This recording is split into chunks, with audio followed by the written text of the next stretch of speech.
Hey guys, it's Eric here with another cool launch scan tool.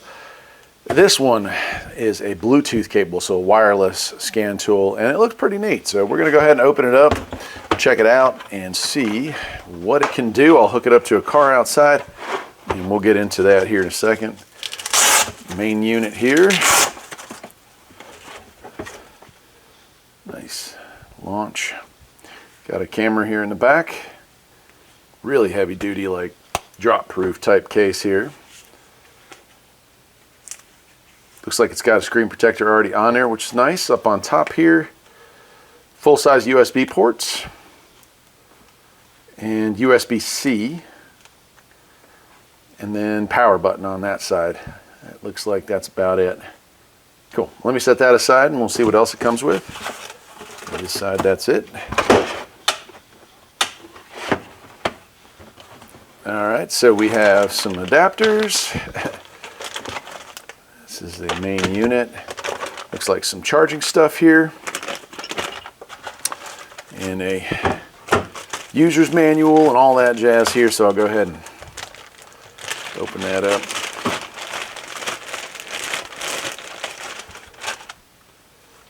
And there's our serial number there. Here's our user's manual. Looks like we got Auto Smart Diagnostic Tool, Quick Start Guide, and then the actual user's manual. Oh, that's quite a bit of information there, all in English. It is 54 pages long. Nice. Very cool. All right, the main unit here, the little Bluetooth dongle.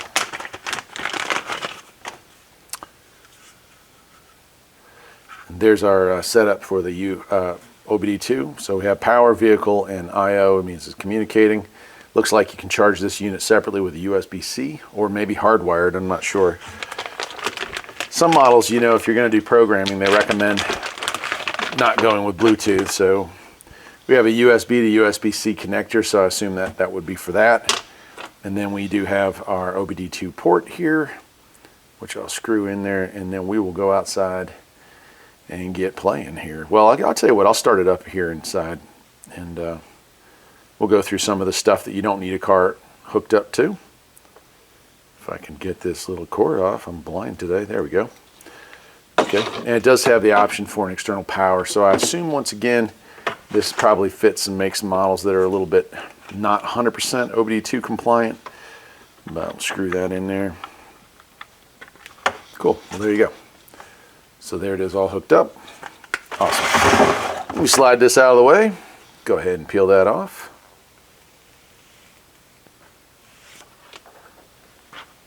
And let's power this thing on. Of course, it'll need to have some updates done. I figure we'll show how quickly we'll get it up. Then I'll go through the update part off camera, and we'll pick it back up in the car. Launch sure is coming out with some great products. I have no doubt this one will probably be right up there. Specs on this one, as far as the tablet goes, I'm not sure. We'll have to get into that system and take a look together. All right. Fully charged battery, that's nice.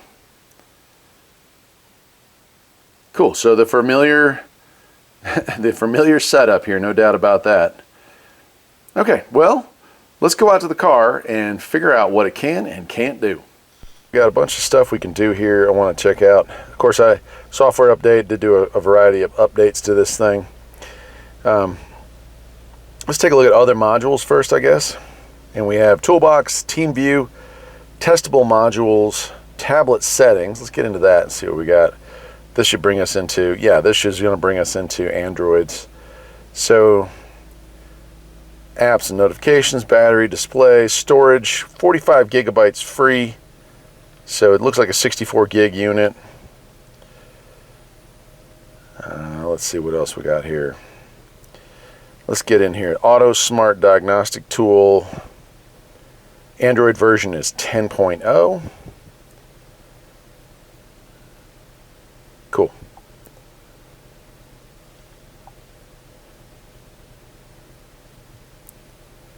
And we're going to get back in that system here. All right, so Intelligent Diagnostics, that is if you want to use the online service. Local diagnosis is where we'll spend most of our time. Feedback, it's important to understand feedback. If sometimes they break stuff when they fix stuff, if that makes sense. You're going to cause an update for Toyota or Subaru or whatever. And sometimes when they make an update that fixes a bunch of issues, they'll also make some new issues. MAL is if you want to purchase additional software or renew the software for this. This does come with a 2-year free software update. Info Center, operational tips, DTC help, technology handbook, and equipment info. Comes with a full product manual and facts for that, so that's kind of cool. Back out of that. Service functions. Here's some of the many functions. Now, not all cars will have this, but ABS, AC, adaptive front lighting, AdBlue reset, air fuel reset, air level calibration, EGR, DPF regen, crank position sensor, coolant bleed, brake reset, battery matching, throttle learn, my gosh, engine power balance, gas particulate filter, gearbox relearn, high voltage battery, immobilizer, injector coating, intelligent cruise, language change, NOx sensor reset, oil maintenance reset, seat occupancy, transport mode, TPMS reset, tire reset, sunroof reset, start-stop reset, steering angle reset, and window calibration. That's quite a few. User info, that's where you enter in, what your shop is, all that good stuff there. And that is all we have. Oh, the other modules will go back in there. Tablet settings, files, that's where you're keeping your file stuff. System upgrade, of course, this one's already been done. All your recorded files. We do have a calculator. Of course, you can go out on the browser here and do research right from the scan tool.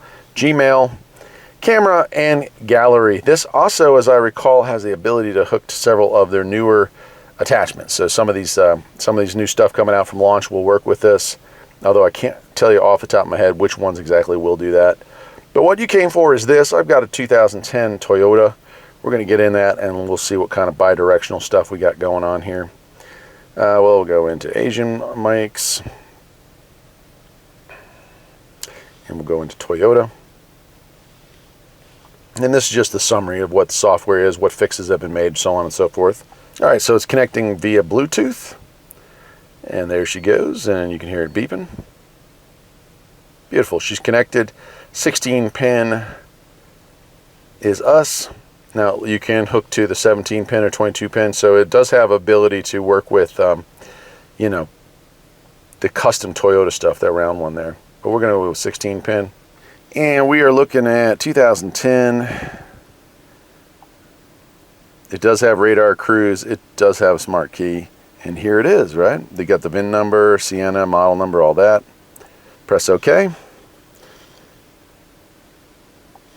So it's saying that if you pick the wrong stuff, if you were to say, oh, it has laser cruise, and it doesn't actually have laser cruise, that it can cause the tool to act squirrely. So it's going through and it's looking. This is how quickly it's going to look through and see what systems the vehicle does have. Okay, there we go. And so we can start with health report. Again, it's going to scan through all the different systems and give us an idea. If there was a bunch of codes in different systems, this would be it. And as you can see, she's rolling through pretty quick. I mean, look at that. We're already, wow, yeah, really fast, so snappy. I don't know how many cores this computer has in it, but I would say that it's definitely up to speed enough to get for a pro-level scan tool. And that's really what this is. The launch has come out with a lot of different variations of the X431 platform, and this tool is just another variation of it. A little bit of an upgrade from the last one I reviewed, the Elite, because it's wireless, it's Bluetooth, and that one is hardwired in. This gives you the option of going over and standing at your table while you're working on the car or exiting the vehicle to hear if solenoids are clicking or whatnot. Yeah, she's got a lot going on here. So it's rolling through the many, many, many systems this car has, and it's definitely working fast. All right, and there it is. So we have a report. Everything here is normal, right? You can give this report to someone. Pre-repair, this is the info. I can put the odometer in. Shop name, right, all this stuff. I can do all that, but I don't need to get out of that. Oops. And here's our launch report. I love this. So repair shop, your repair, your place, your stuff, the vehicle, fault codes, and if there were fault codes, all this would be listed and it would have a whole lot more information. So I can save that file. It's going to save it. And of course, you can also send this as an email. That's what the share button there is for. For us, though, we'll back out of that. Now, if I want to get into, let's say, ECM, which is where we spend a lot of our time, We'll go ahead and it gets us into the subsystem. Again, we could read codes. We could read the freeze frame if there was a code. We could clear the fault member. Let's read data stream. I know that's what a lot of people want to do here with these tests that I'm doing. So accelerator pedal position. I mean, I'm going to roll through these so you can see some of this stuff.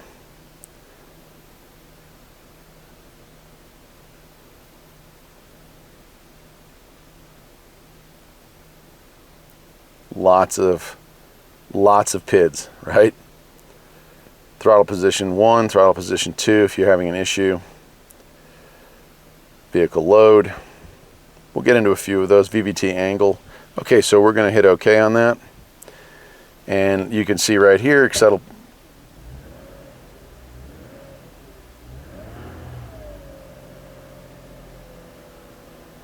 Right on. So if I wanted to see that in a graph mode,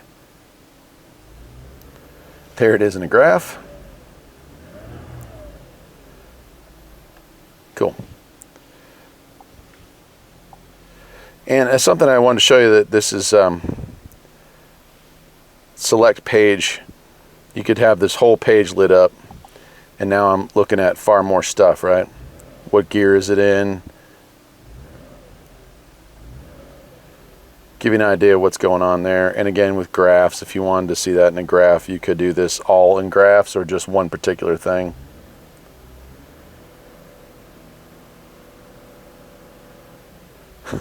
Pretty cool.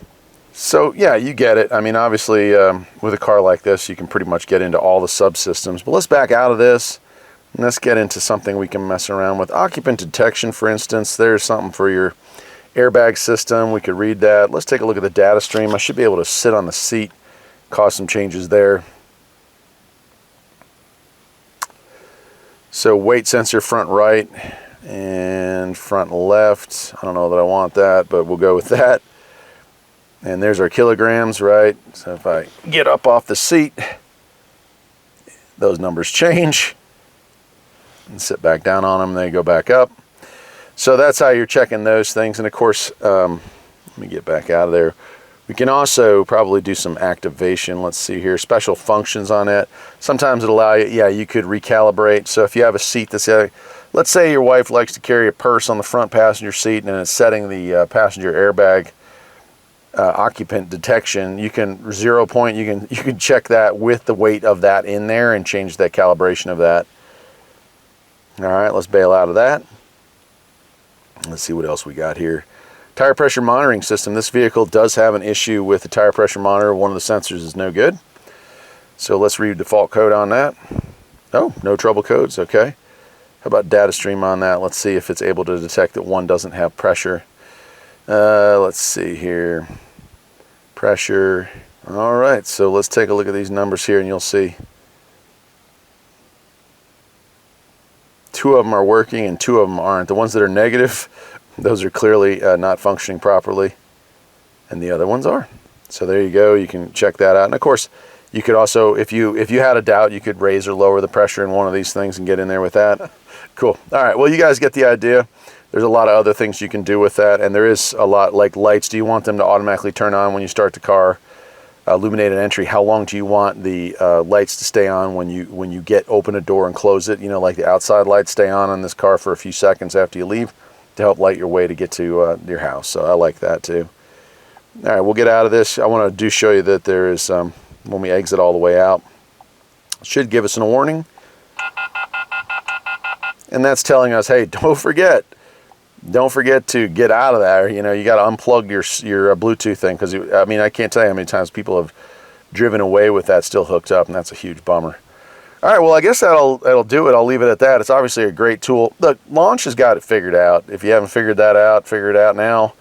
The units that are X431 are pro-level scan tools. Of course, they do offer a little bit of variation between them. This one having a slightly smaller screen than the V3S Pro. But they're all good tools. They all use similar stuff. This one doesn't have the topography, but I don't know that that's that necessary to have on a pro-level scan tool. I certainly kind of prefer the old-fashioned list. There you go. If you have any questions, feel free to let me know. I'll check it out and see if I can verify that something works or doesn't work for you if you'd like. And I'll see you next time. Take care.